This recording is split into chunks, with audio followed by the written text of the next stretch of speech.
Assalamualaikum warahmatullahi wabarakatuh.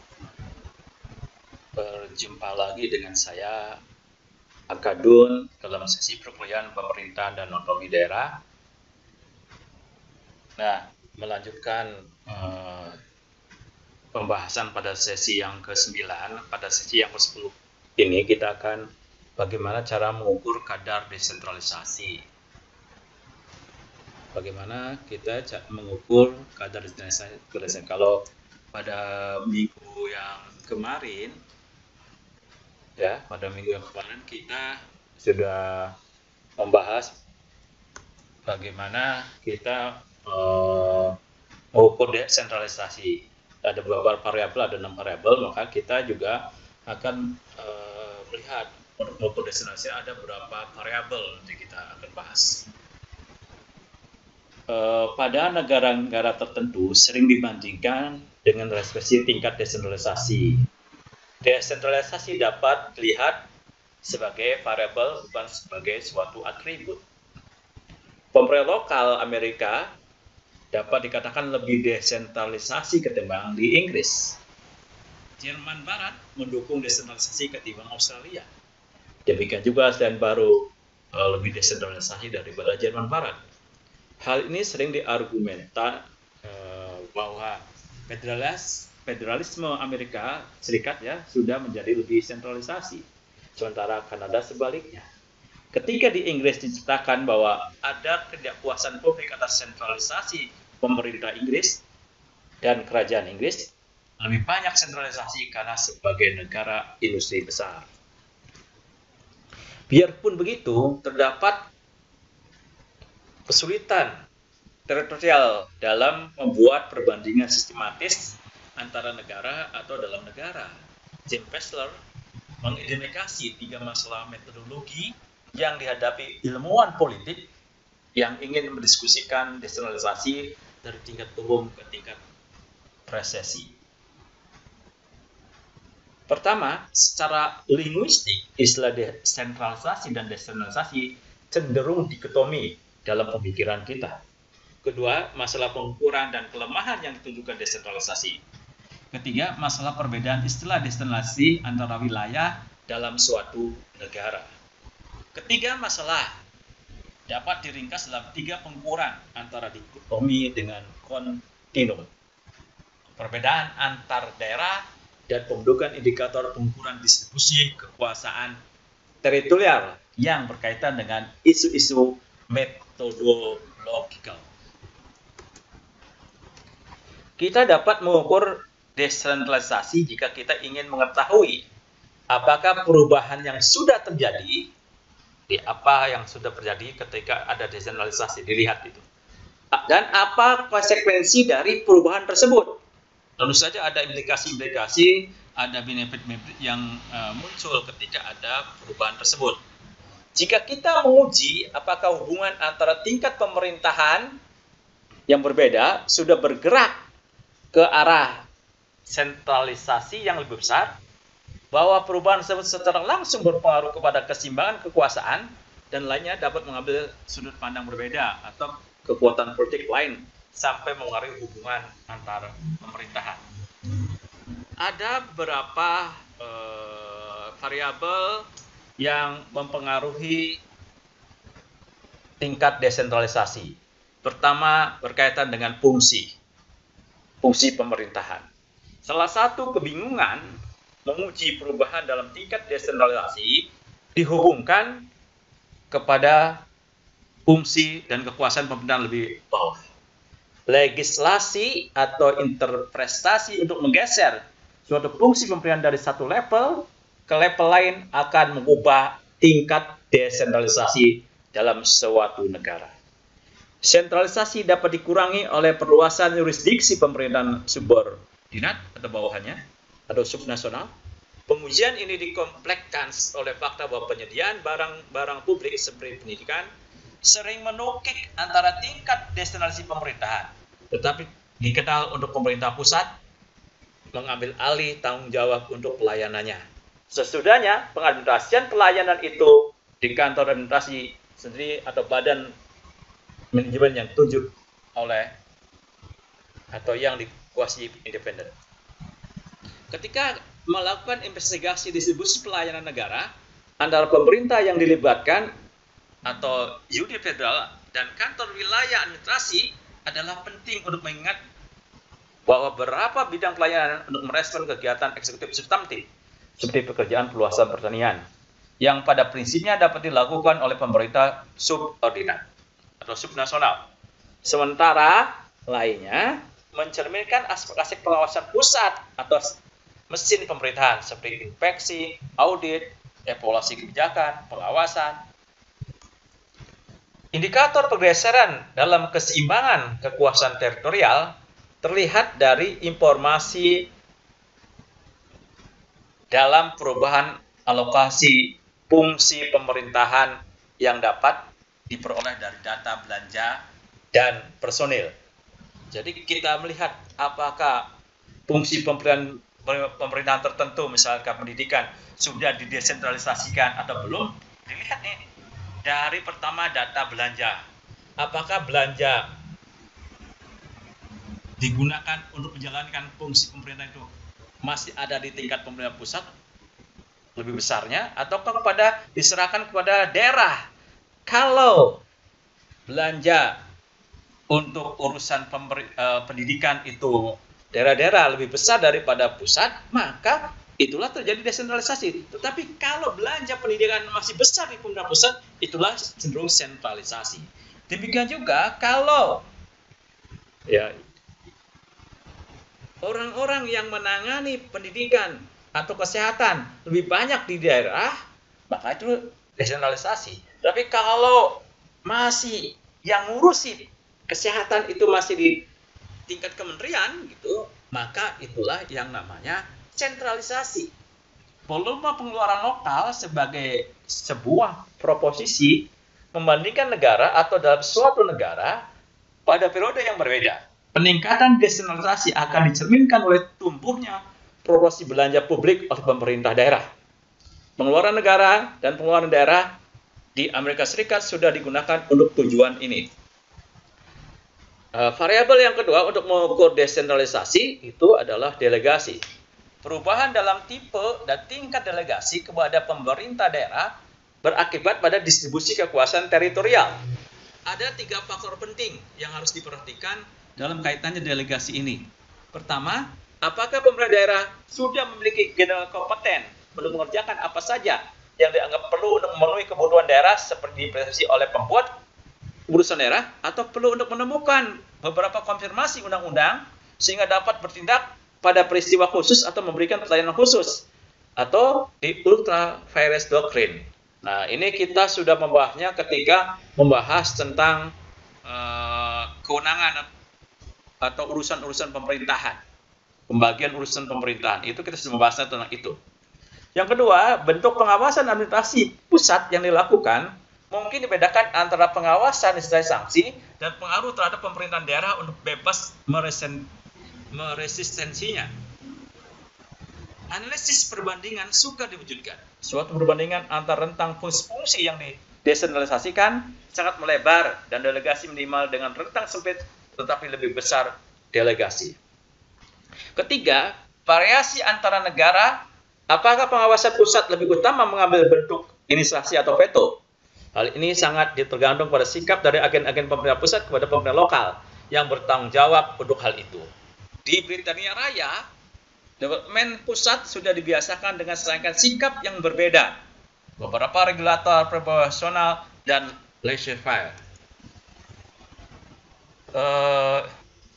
Variabel yang ketiga untuk mengukur desentralisasi yaitu revenue. Revenue meningkatkan kekuasaan yang didelegasikan kepada pemerintah lebih rendah. Tingkat desentralisasi dalam sistem pemerintahan berubah jika hambatan-hambatan legal pada pemberian rata-rata pajak daerah dihilangkan. Kekuasaan pemerintah pusat meningkat manakala tingkat inflasi dan pertumbuhan ekonomi. Proporsi revenue daerah meningkat secara lokal ketika dibedakan dari pendapatan asli dengan bantuan pemerintah pusat. Seharusnya diakui sebagai faktor yang berkaitan dengan tingkat desentralisasi. Pada penjelasan slide di atas ada 2 hal yang penting yang sangat kita perlu simak ulang tentang revenue ini. Pertama, kekuasaan pemerintah pusat meningkat manakala tingkat inflasi dan pertumbuhan ekonomi menurun.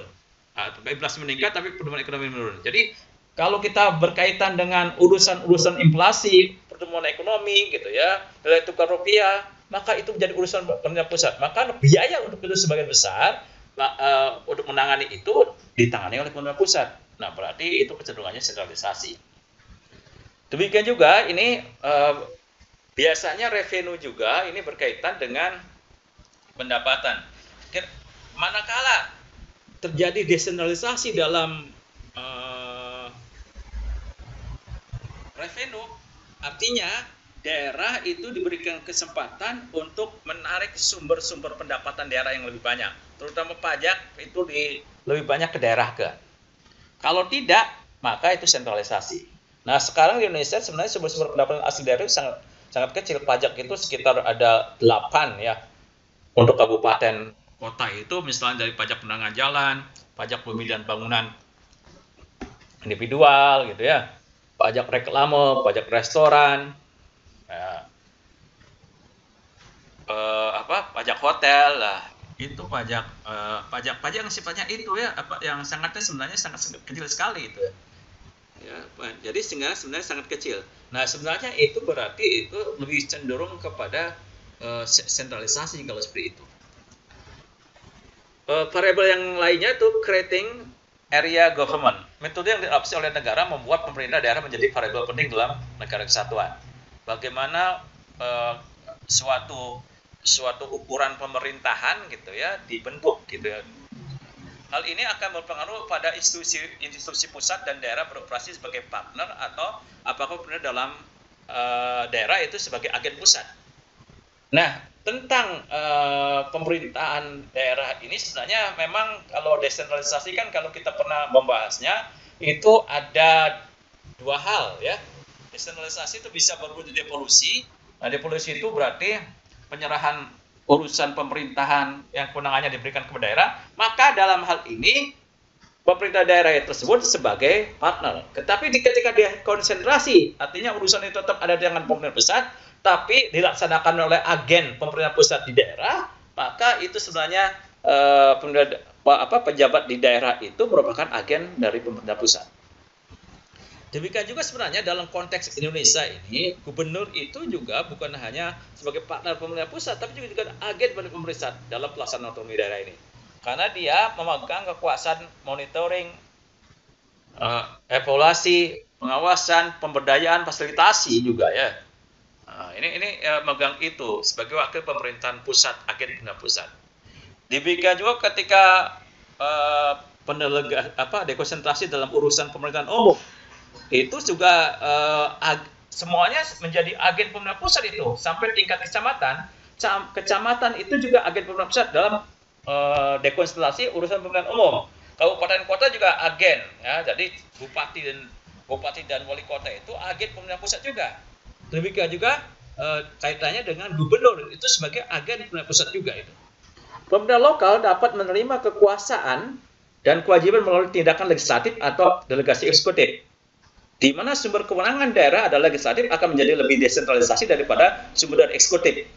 Desentralisasi akan lebih besar jika pemerintah daerah mempunyai sebuah ekstensi dan kebebasan secara legal pada eksekutif pusat. Artinya begini, ketika penentuan kebijakan, program-program pembangunan itu diserahkan ke legislatif daerah, dibahas bersama eksekutif legislatif daerah, maka itu akan kecenderungannya adalah desentralisasi. Tetapi ketika pembuatan program kebijakan ada di tangan eksekutif pusat, maka kecenderungannya itu adalah sentralisasi. Nah, itu berkaitan dengan creating area government. Selanjutnya faktor atau variabel yang menentukan derajat desentralisasi itu adalah tentang dependensi. Profesi revenue daerah meningkat dari bantuan pusat, maka akan terjadi peningkatan pelayanan pemerintah daerah. Jika pemberian bantuan pemerintah pusat kepada daerah, maka pengawasan pusat atas daerah juga akan meningkat. Jadi ketika banyak uang yang ngalir dari anggaran belanja dan pendapatan negara banyak mengalir ke daerah, maka kewenangan pusat untuk melakukan pengawasan itu jauh lebih besar, untuk melakukan pengendalian jauh lebih besar ke daerah itu. Nah, itu adalah termasuk juga salah satu sentralisasi. Ketergantungan finansial mengakibatkan hilangnya tindakan otonomi pemerintah daerah. Ketergantungan kepada bantuan berkaitan dengan hilangnya variasi prioritas pengeluaran daerah. Pengawasan dan pengaruh pusat digunakan secara bebas dan membatasi cara daerah melakukan pelayanan yang dibiayainya. Nah, ini kita tahu, misalkan saya contohkan sajalah Kabupaten Sumedang, ternyata kalau dilihat dari APBD-nya itu kita 3,5 triliun tahun 2020 itu. Nah, pendapatan asli daerah itu kira-kira kurang lebih lah antara 500 miliar sampai 600 miliar. 500, katakanlah 500 miliar, sehingga kita itu ketergantungan kepada dana pusat itu sekitar 3 triliun. Nah, tentu saja dalam kondisi seperti itu, maka daerah itu tidak mungkin membuat prioritas pengeluaran sendiri, tapi juga harus menginduk apa yang diinginkan oleh pemerintah pusat dalam pengeluaran pembangunan itu. Program-program pembangunan tidak bisa lepas, bebas gitu ya, tapi harus tetap menginduk pada pemerintahan yang lebih atasnya. Nah, pengawasan dan pengaruh pusat digunakan secara bebas dan membatasi cara daerah melakukan pelayanan yang biayanya. Faktor atau variabel yang lain yang menentukan derajat desentralisasi adalah area. Ukuran pemerintah daerah sebuah faktor yang dapat dirubah oleh reformasi dan reorganisasi pemerintah lokal. Dapat menjadi faktor penting desentralisasi. Otoritas lokal lebih besar seharusnya ditempatkan lebih baik untuk menahan dominasi pusat dari pemerintah yang lebih rendah.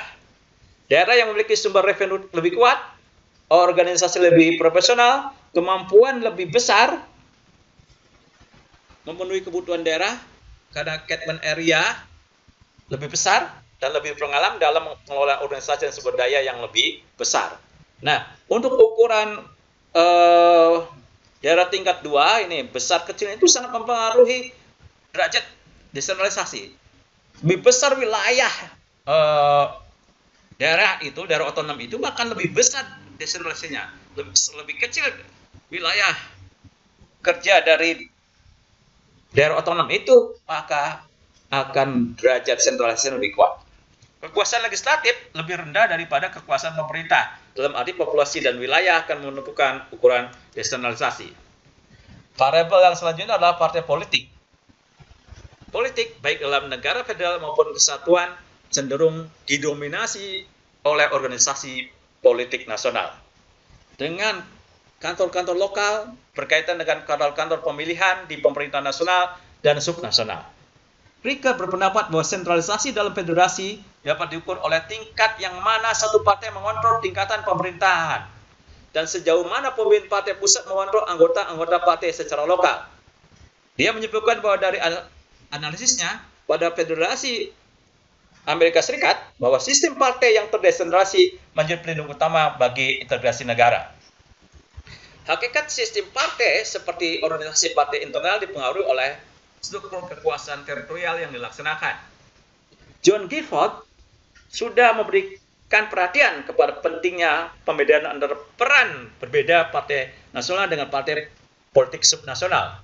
Pertama, kandidat pemilihan lokal harus bertarung di bawah label partai nasional, tetapi dengan program-program yang diputuskan secara lokal.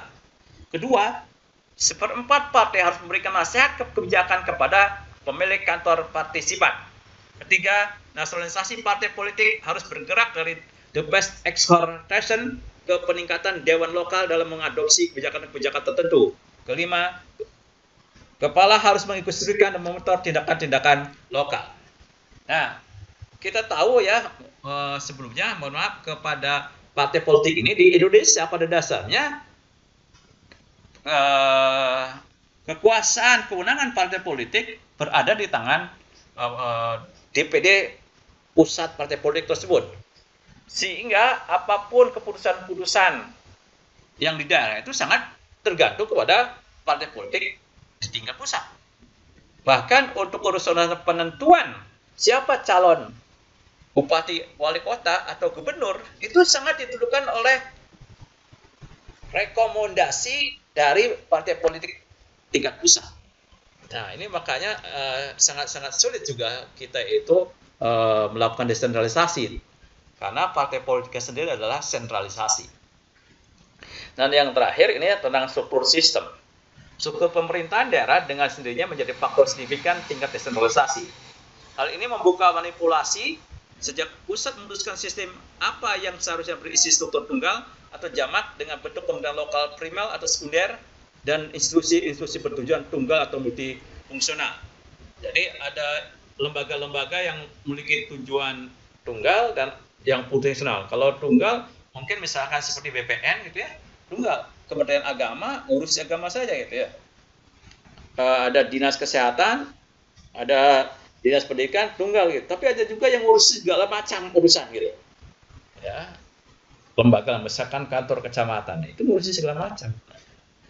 Ya, itu. Nah, yang sangat penting gitu ya bahwa sebenarnya dari struktur organisasi pemerintahan daerah gitu, SOPD gitu di kita itu sebenarnya sifatnya adalah sentralisasi. Kenapa?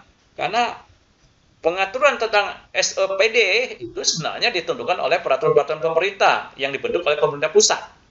Dan yang kabupaten kota itu bahkan desa itu mengikutinya. Apa yang sudah digariskan oleh pemerintah pusat.